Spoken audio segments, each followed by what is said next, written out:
समय की बात है। भरतपुर नाम का एक सुंदर सा गांव हुआ करता था। गांव में एक किसान और उसकी बेटी रहा करती थी, जिसका नाम हरिया और मूनी था। सुबह का समय था, हल्की धूप। मूनी चूल्हे पर रोटी सेक रही होती है और हरिया कुएं से पानी लेकर घर की तरफ बढ़ता है और बड़बड़ाता है।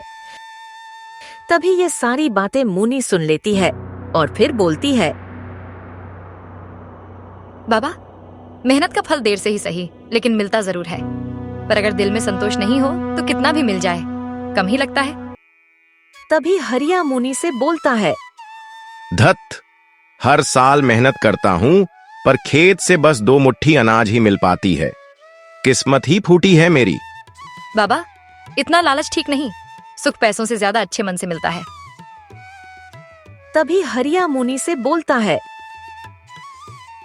अरे तुझे क्या पता, मेरे मन में बस एक ही बात है। मुझे थोड़ा नहीं, बहुत ही ज्यादा धन चाहिए, इतना कि लोग दूर दूर से देखने आए।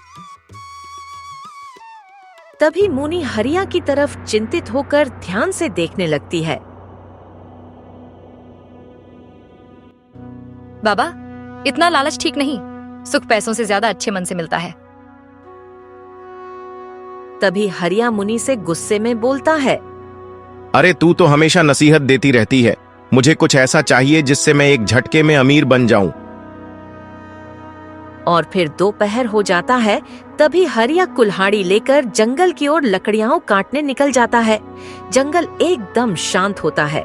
अचानक एक पुराना बरगद दिखाई देता है, जिसके पास एक बूढ़ा साधु बैठा हुआ होता है। साधु हरिया को देखते ही बोला, इधर आओ बेटा, मुझे पता है कि तुम इतना बेचैन क्यों हो। तभी हरिया एकदम से चौंक जाता है और डरते डरते बोलता है, आपको कैसे पता? तभी साधु ने मुस्कुराकर बोला, मन की बेचैनी चेहरे पर लिखी होती है बेटे। बस तू बता क्या चाहता है। बाबा, मुझे बहुत सारा धन चाहिए, इतना कि पूरी दुनिया मुझे धनवान कहे। बेटा, धन से पेट भर सकता है पर मन नहीं।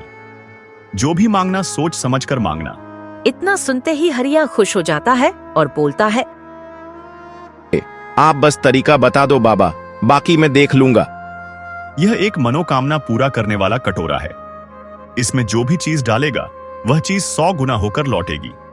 तभी साधु एक चमकदार कटोरा निकालकर दे देता है और बोलता है, पर याद रखना, लालच जितना बढ़ेगा कटोरा उतना ही खतरनाक होगा। बस बाबा, इसे इस्तेमाल करना है। बाबा, आप सच में बहुत ही महान हैं। बेटा, संतोष का मार्ग चुनना, वरना यह कटोरा सब कुछ निगल लेगा। तभी हरिया सुनने का नाटक करता है और फिर कटोरा लेकर वहां से घर की तरफ चल पड़ता है। तभी शाम हो जाता है। मूनी बर्तन धो रही होती है और हरिया घर में आ जाता है। तभी हरिया मूनी को बोलता है, मूनी, देख क्या लाया हूँ, जादुई कटोरा। भी मूनी बोली, बाबा, जादुई? बाबा, कहीं कोई मुसीबत तो नहीं? मुसीबत नहीं, अरे ये तो सुख का सागर है, देख अभी दिखाता हूँ। तभी हरिया कटोरे में मुट्ठी भर गेहूं डालता है। कटोरा चमक उठता है और अगले ही पल पूरा कमरा गेहूं से भर जाता है। तभी मुनी घबरा जाती है और बोलती है, हे भगवान, ये तो सच में जादू है। अब समझी, ये हमारे लिए वरदान है। हम बहुत ही जल्द अमीर होने वाले हैं। फिर इतना बोलकर दोनों सोने चले जाते हैं। फिर अगली सुबह हरिया उठता है, तब देखता है कि पूरा घर गेहूं से भरा पड़ा है। तभी गांव वाले देखने आते हैं। तभी उसमें से एक आदमी बोलता है, अरे हरिया, ये सब कहां से आया? तभी हरिया गर्व से बोलता है, मेहनत और किस्मत से और थोड़ी सी अक्ल से। तभी एक और आदमी ने बोला, लगता है अब तुम गांव के सबसे अमीर आदमी बन जाओगे। हरिया के चेहरे पर लालच और घमंड एक साथ उभरता है। मुनी चिंता से उसे देखती है। तभी मुनी अपने पिता से बोलती है, बाबा, इतना काफी है, इससे ज्यादा रखने की जगह भी नहीं है, छोड़िए अब। तभी हरिया गुस्से में बोलता है, अक्ल से चुप रहो, मुझे पूरा राज्य चाहिए, सिर्फ गांव ही नहीं। यह तो बस शुरुआत है। मुझे कोई नहीं रोक सकता। जिस दिन मैं दुनिया का सबसे धनी इंसान बन जाऊंगा, उस दिन तुम समझोगी। हरिया कटोरे में चांदी, कपड़ा, दाल हर चीज डालकर घर में ढेर करता जाता है।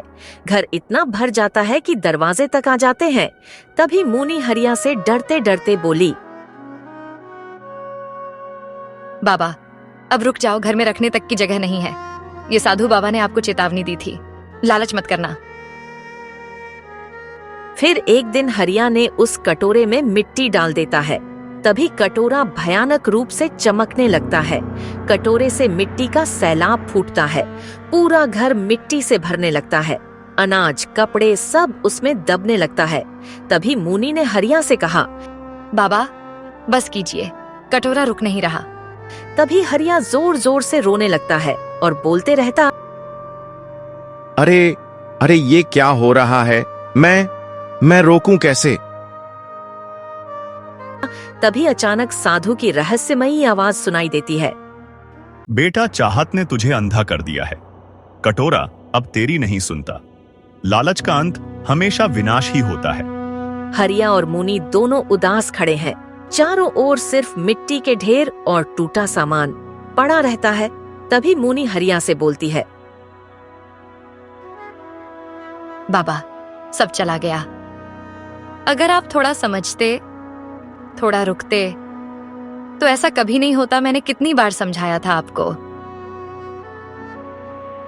मुझे माफ कर दे बेटी, मैंने अपनी ही बेटी की बात नहीं सुनी। मेरी लालच ने हमारा घर छीन लिया। आज समझ आया, जिस चीज को पाने के लिए मैं पागल था, वही मुझसे सब कुछ छीन कर चली गई। फिर मुनि पिता का हाथ पकड़कर उसे सांत्वना देती है और बोलती है, बाबा, अभी भी देर नहीं हुई। हम फिर से मेहनत करेंगे, पर इस बार संतोष के साथ। तभी हरिया आंसू पोंछता है और सिर हिला देता है। फिर कुछ दिन बाद पिता बेटी मिलकर खेत में हल चलाते हैं। दोनों खूब मेहनत करते हैं और अच्छी फसल उगाते हैं।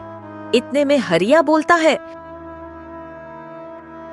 सच में मुनी, अब समझ आया, मेहनत का स्वाद ही असली स्वाद है। न जादू चाहिए, न कटोरा, बस तू साथ हो और मन में संतोष हो। तभी मुनी बोली, हाँ, यही असली धन है बाबा। फिर दोनों हंसते हुए काम करते हैं। सूरज उगते हुए चमकता है। इस कहानी से यही सीख मिलता है कि लालच से मिला धन कभी स्थायी नहीं होता। संतोष और मेहनत ही जीवन का सच्चा खजाना है।